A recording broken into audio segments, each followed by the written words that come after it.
Welcome to Arsenal, where the weapons and war machines of military history come to life. Today, we explore the C-5 Galaxy in Desert Shield and Desert Storm, and the crews and opponents who gave it its reputation.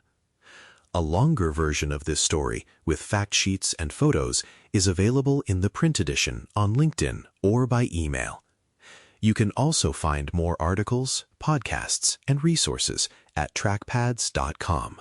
The ramp at Dhahran glows under sodium lights as a sand-laced night settles over Saudi Arabia. A C-5 Galaxy, its gray fuselage looming higher than the control tower roofline, turns off the taxiway and seems to blot out the stars. Ground crews in reflective vests jog toward it, dwarfed by landing gear taller than a house. The four engines wind down with a metallic whine while desert heat rolls through the open cargo doors. Arsenal is the Friday feature of Dispatch, United States Military History magazine. Inside, the air is thick with hydraulic smell and dust. Combat vehicles and pallets of ammunition sit chained to the cargo deck, some freshly painted and others scarred by years of use. Loadmasters unhook tie-downs and shout over auxiliary power units, working fast because the clock is always running. Higher Headquarters wants another turnaround tonight, another lift of tanks, helicopters, and spare parts pushed forward before enemy missiles, mechanical failure, or overloaded ramps disrupt the flow. Outside the perimeter, the ground war is still days away, but the airlift war has been raging for months. C-5s are doing what ships and trains cannot do on the same timeline, moving heavy armor, outsized radar systems, and the bulk of a mechanized force across oceans in days instead of weeks. Every landing carries tension. If a Galaxy blows a tire, loses a hydraulic system, or sits through a Scud alert, the schedule ripples outward. For the crews, this night is one link in a chain forged decades earlier. The C-5 Galaxy was born from a strategic problem in the early 1960s. The United States had global commitments, overseas bases, and the possibility of large conventional wars far from home. Moving people by air was difficult, but manageable. Moving the heavy machinery of modern warfare was something else. Existing transports, such as the C-124 and the newer C-141, could carry troops and lighter vehicles, but the largest pieces of equipment strained or exceeded their limits. Main battle tanks, self-propelled artillery, long-span bridging gear, and oversized radar systems created the same problem in different forms. Some were too tall, others too long, and many too heavy for most aircraft. Sealift could carry them, but ships took weeks. In a crisis, the United States might need to reinforce Europe, rush support to Asia, or respond to a flashpoint in the Middle East before ships could arrive. Commanders worried that a campaign could be lost because the right equipment was still on the water. Nuclear strategy was also changing. Flexible response and the need to fight limited conventional wars demanded more than nuclear threats. Military Airlift Command needed an aircraft that could swallow the heaviest Army vehicles, fly them intercontinental with aerial refueling if necessary, and load or unload quickly from both ends. The aircraft had to bridge the gap between airlift flexibility and sealift capacity, giving national leaders a way to move credible combat power across strategic distances in days. That requirement became a real program through the heavy logistics studies known as CX. The Air Force asked for an aircraft that could haul outsized Army cargo across oceans, land on long but realistic runways, and fly at jet speeds. Major aviation companies responded, each facing the same trade-offs: wing size, tail height, structural weight, payload, and cargo dimensions. For the Army, the critical issue was the cargo box. The new transport had to carry heavy armor and engineering gear without awkward disassembly that would waste time at both ends of a mission. Lockheed's winning design wrapped a cavernous cargo bay in a high-wing, four-engine layout. Nose and tail doors let vehicles drive through, speeding turnarounds and making loading plans more flexible. As the design hardened into the C-5A, paper trade-offs became expensive realities. Weight grew, wing strength concerns emerged, and cost overruns drew congressional scrutiny. Fixes to the wing structure and load alleviation systems restored the aircraft's intended payload and service life, but only after a major re-winging effort on early airframes. The C-5B incorporated many improvements on the production line, while the later C-5M Super Galaxy added new engines and modern avionics. At a glance, the C-5 is a United States strategic airlifter designed by Lockheed for the Air Force, optimized less for speed than for reach, volume, and payload. It can carry dozens of standard pallets or multiple heavy vehicles in a single lift, then refuel in the air to push that load across continents. More than 130 were built across several production blocks, anchoring the nation's heavy airlift force for decades. Seen from the ramp, a C-5 looks less like an airplane than a mobile building. The high wing spans more than 200 feet. 4 turbofan engines hang from pylons, and a tall T-tail rises above the fuselage. Beneath the belly, 28 wheels spread the weight across multiple bogies. The landing gear can kneel, lowering the aircraft so the cargo deck lines up with trucks and low loaders. The nose hinges upward, and doors at the tail turn the cargo bay into a drive-through tunnel. Inside, the main cargo bay feels like a steel cathedral. It is more than 100 feet long, high enough for crews to walk atop some vehicles, and wide enough for tanks, helicopters, and pallets in combinations smaller transports cannot handle. Rollers, tie-downs, and built-in ramps let loadmasters secure everything from engineering equipment to aircraft components. A single Galaxy can move heavy armor or bridging gear that would otherwise demand a ship's worth of planning and deck space. Above the cargo deck sits the upper deck, with the flight deck forward and troop seating aft. The cockpit uses a multi-crew arrangement with pilot, co-pilot, and flight engineer, later updated with glass displays and modern navigation equipment in upgraded aircraft. Behind them, rear-facing troop seats allow units to travel with at least part of their equipment. Loadmasters move between decks, coordinating cargo checks, weight and balance, and the choreography of loading and unloading under time pressure. For crews, life inside a C-5 combines routine systems management with real tension. At home bases, training flights, checklists, and maintenance diagnostics dominate.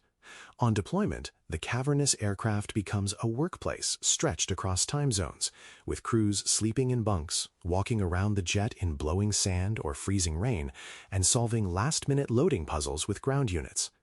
Veterans remember the Galaxy's quirks, fuel appetite, complex systems, and the way one maintenance delay can ripple through an entire airlift plan. They also remember what it makes possible when everything works. That possibility became urgent during Desert Shield and Desert Storm. By the time C-5s were easing onto ramps at Dhahran in late 1990, the aircraft was no longer new, but the mission stretched even its enormous capacity. The task was to move the heavy backbone of an armored force from the continental United States to the Arabian Peninsula fast enough to deter Iraq, and then support a coalition offensive. Galaxies shuttled between home bases and forward hubs, stacking time zones and crew duty days as they brought in tanks, helicopters, air defense batteries, and the equipment that kept them running. The aircraft also carried the emotional weight of reinforcement. To commanders in theater, each arrival meant another piece of the coalition force becoming real. To troops waiting for equipment, it meant their unit was closer to being ready. To crews, it meant another long leg completed and another fragile schedule kept intact. The Galaxy's work was often repetitive, but repetition at that scale became decisive. One typical sequence began at a stateside base where a heavy unit prepared to deploy. Loadmasters worked with Army movement officers to decide which vehicles went first, what could be broken down, and how to fit the most combat power into each sortie without exceeding weight and balance limits.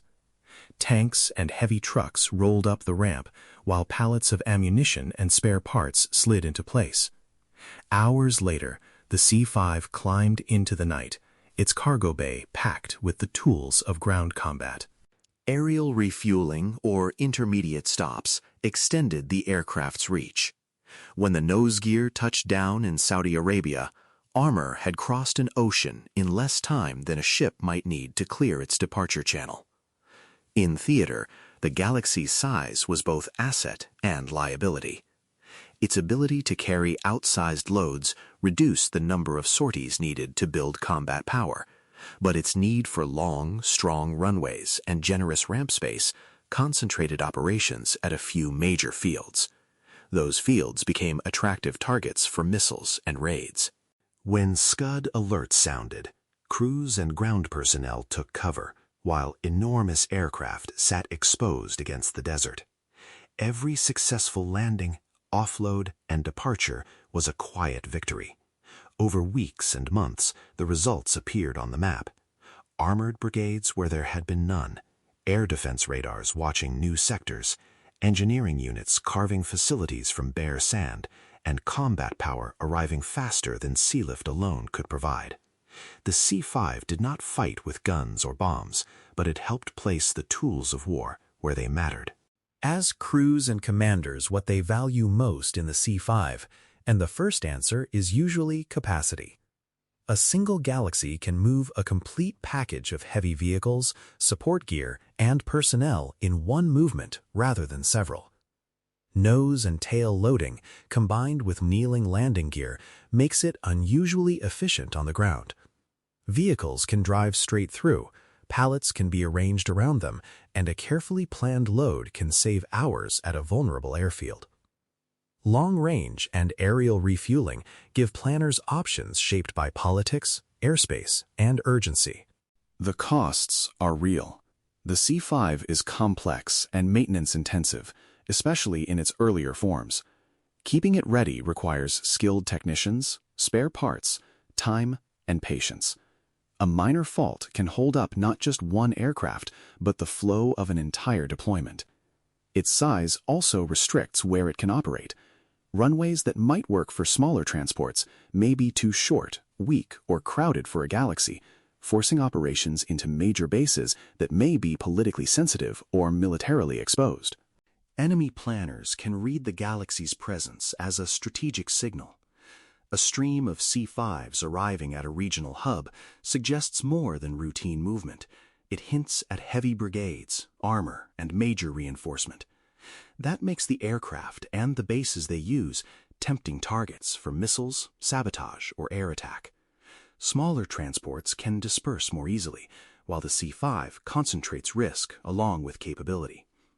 Later aircraft, such as the C-17, would try to blend strategic lift with greater airfield flexibility, but they did not erase the Galaxy's role as the specialist for the heaviest loads. The C-5 family evolved through experience. The original C-5A introduced the concept at scale, but wing and systems issues led to redesigns and a major re-winging effort. The C-5B brought improved structure, updated systems, and refinements based on real operating patterns. A small number of C-5C aircraft were modified for space and test payloads, using the aircraft's huge volume for large, delicate cargo. The C-5M supergalley later added modern engines, better avionics, improved diagnostics, and enhanced performance, keeping the basic airframe useful into the 21st century. Through each variant, the core idea remained constant. The Galaxy existed to move the loads that smaller aircraft could not handle, and to do it quickly enough for national strategy to change on the ground. Its improvements did not turn it into a tactical airlifter or a rough field workhorse. They kept it effective in the role that had justified its creation, carrying extraordinary weight across extraordinary distances. The legacy of the C-5 lies in how it changed expectations for strategic airlift. Before it entered service, flying heavy units across oceans at scale was closer to aspiration than routine capability. With the Galaxy, the United States could demonstrate that armor, air defense systems, helicopters, and engineering equipment could move rapidly enough to alter an adversary's calculations. Time-definite delivery of major combat power had hardware behind it. That legacy also belongs to people. Pilots learned to handle an aircraft of extraordinary size in bad weather, unfamiliar airfields, and wartime conditions. Loadmasters solved three-dimensional puzzles under pressure, fitting odd combinations of vehicles and cargo into a finite space. Maintainers repaired complex systems through late nights and harsh climates, knowing every successful fix helped keep a campaign moving. For troops at the far end of the air bridge, the sight of a C-5 on approach often meant the heavy tools they needed were finally arriving. Today, retired Galaxies stand at air mobility museums and major airlift bases, where visitors can walk up to the ramp and grasp the aircraft's scale. In some places, the cargo bay is open for tours, turning an empty deck into a lesson in tanks, helicopters, pallets, and global logistics. Operational aircraft still appear in deployments, humanitarian missions, exercises, and news footage, their shape instantly recognizable. The C-5's story connects naturally to the weapons it carried and to the people who kept it flying. Its history reminds us that behind every monumental aircraft are crews, maintainers, and commanders whose outcomes were shaped by the ability to carry weight and distance together.